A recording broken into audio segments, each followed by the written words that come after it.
Ame e leia sua Bíblia, EBD 6.6, sua escola bíblica diária, 6.6 minutos. Vamos lá, querido. Vamos para mais uma aula. Faça boas perguntas ao texto, sua aula 8. Boas perguntas são o caminho da sabedoria. Queridos, vamos falar um pouquinho sobre isso. Quando a gente lê a Bíblia e a gente vai meditar na palavra, uma chave da meditação é fazer boas perguntas ao texto. Jesus é mestre em boas perguntas. Em Mateus 14, 31, ele faz a seguinte pergunta: Homem de pequena fé, por que duvidou? Ele está falando com Pedro. E aí, queridos, Pedro já estava andando tanto tempo com Jesus, ouvindo tanto de Jesus, e ele ainda duvidou. Olha só, Jesus ele sabe fazer perguntas pontuais que vão no fundo do nosso coração. E a Bíblia, querido, ela vai no fundo do nosso coração. Porque a Bíblia ela é uma palavra viva e eficaz. Hebreus 4, 12. Olha só. Pois a palavra de Deus é viva e eficaz. Queridos, a palavra de Deus é a palavra de Deus. Ela não é apenas um livro escrito. Ela é algo vivo que entra no nosso coração e eficazmente faz uma obra, nos transformando, nos fortalecendo, nos dando ânimo, realmente nos ajudando na nossa mudança. E ela é mais afiada que qualquer espada de dois gumes. Ela penetra a ponto de dividir alma e espírito. Ela discerne o que tem dentro de nós, juntas e medulas. Ai, gente, eu acho isso aqui tão forte. Julga os pensamentos e as intenções do coração. A palavra de Deus ela é viva. Então, queridos, da mesma forma como Jesus sabia fazer boas perguntas, quando nós fazemos perguntas ao texto bíblico, nós recebemos dali revelações tão poderosas. É mais do que uma boa resposta. Às vezes a gente fica querendo boas respostas, mas o que nós devemos ver são boas perguntas. Porque elas vão julgar o que? Os nossos pensamentos, as intenções do nosso coração. Nosso coração tem sido puro em pensar algumas coisas, nosso coração tem sido correto, nossos pensamentos têm sido bons. A palavra de Deus é viva e eficaz e nos ajuda. Não é a minha palavra como fogo? Pergunta o Senhor. E como um martelo que despedaça a rocha? Então, a palavra dele é como fogo. Fogo traz o quê? Transformação. Aquilo que entra no fogo é transformado. Geralmente é purificado. E o martelo? O martelo despedaça, ele quebra aquilo que é duro. Muitas vezes nosso coração é duro, ele está precisando ser purificado, ele está precisando ser transformado. Assim age a palavra de Deus.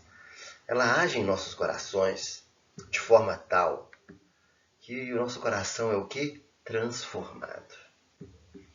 O fogo, o martelo, são imagens de transformação. O que a palavra faz? E fazendo as perguntas certas, querido, nós teremos essa realidade em nossas vidas.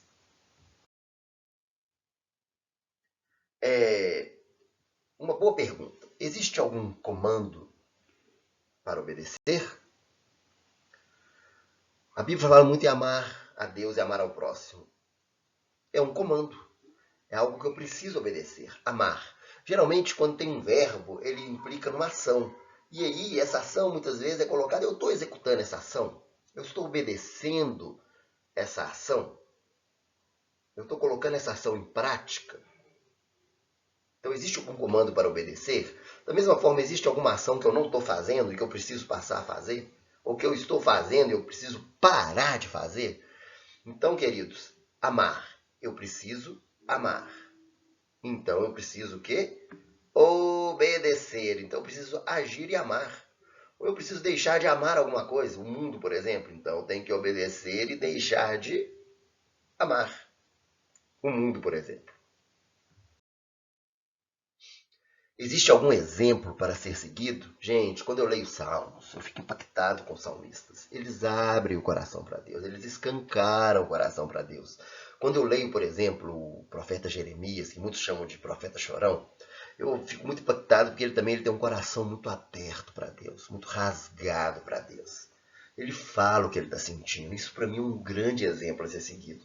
Então existe naquele texto ali um exemplo, gente, exemplo dos profetas, exemplo de personagens bíblicos tão preciosos que nós temos. O próprio Jesus é o nosso grande exemplo. Há uma promessa, uma herança para reivindicar? Tem alguma promessa nesse texto que eu preciso reivindicar para mim, que eu preciso tomar posse? Gente, nós temos heranças tão preciosas na Bíblia e nós vivemos muitas vezes como miseráveis bíblicos, miseráveis espirituais, porque não tomamos posse. Veja, no texto tem alguma herança para mim? Tem alguma promessa que se eu adentrar nela eu vou ser abençoado?